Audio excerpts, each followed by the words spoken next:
आज हम जिस विषय पर बात करेंगे वो है क्रोध। क्रोध वो भावना है जो हमारे सारे जीवन को घेर कर रहता है। क्रोध को ना उम्र की मर्यादा है ना ही ज्ञान की।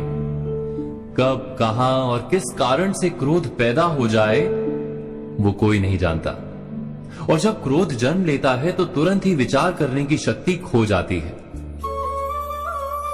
बुद्धि पर अंधकार छा जाता है।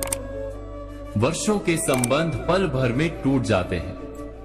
सारा जीवन बिखर जाता है। किसी भी कारागार में जाकर देखिए, अधिकतर अपराधी क्षण भर के क्रोध का दंड भोगते हुए दिखाई देंगे, पर फिर भी हम क्रोध पर अंकुश नहीं लगा पाते। बार बार हम क्रोध ना करने का प्रण तो लेते हैं, पर बार बार हमसे क्रोध हो जाता है। ये क्रोध वास्तव में क्या है, क्यों जन्मता है और क्यों अंकुश में नहीं रहता? उदाहरण के लिए आप एक बालक को देखिए। उसे किसी वस्तु की इच्छा होती है और उस समय अगर उसे वो नहीं मिलती या कोई उसे भयभीत करता है तो वो प्रतिक्रिया देता है। बालक की प्रतिक्रिया क्रोध है, क्योंकि बालक निर्बल है, निसहाय है।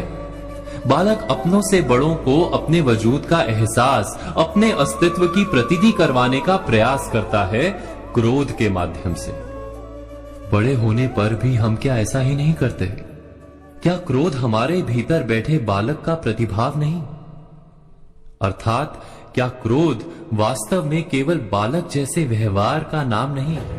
जब अहंकार को घाव होता है, जब भय लगता है, जब कोई वस्तु हमें प्राप्त नहीं होती, तब हमें क्रोध आता है, ठीक किसी बालक की भांति।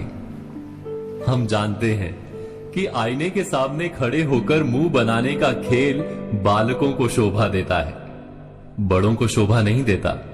फिर भी हम बालक की भांति क्रोध करना बंद नहीं करते। हम अनुभव से जानते हैं, दूसरों को देखकर बता सकते हैं कि क्रोध से कभी कुछ प्राप्त नहीं होता। सम्मान हो, संपत्ति हो, प्रेम हो या सुरक्षा हो, क्रोध से नहीं मिलता। मिलता है तो प्रयासों से, कार्य करने से, बुद्धिपूर्वक विचार करने से। मनुष्य मात्र अपनी आदतों के अनुसार ही जीता रहता है। क्रोध भी आदत बन जाती है। हमारे चाहते हुए भी हम अपने प्रतिभावों को रोक नहीं पाते। हम स्वयं को बड़े या पुख्ता मानते हैं, पर थोड़ा सा कारण मिलते ही हमारे भीतर का बालक क्रोध कर बैठता है। अर्थात क्रोध वास्तव में और कुछ भी नहीं, हमारी बालक बुद्धि का नाम है। जैसे ही हम इतना स्मरण में रखें कि हम बालक नहीं, बालक जैसा व्यवहार हमें शोभा नहीं देता, वैसे ही क्रोध स्वयं ही बंद हो जाता है। क्या ये सत्य नहीं? इस पर विचार मनन अवश्य कीजिएगा।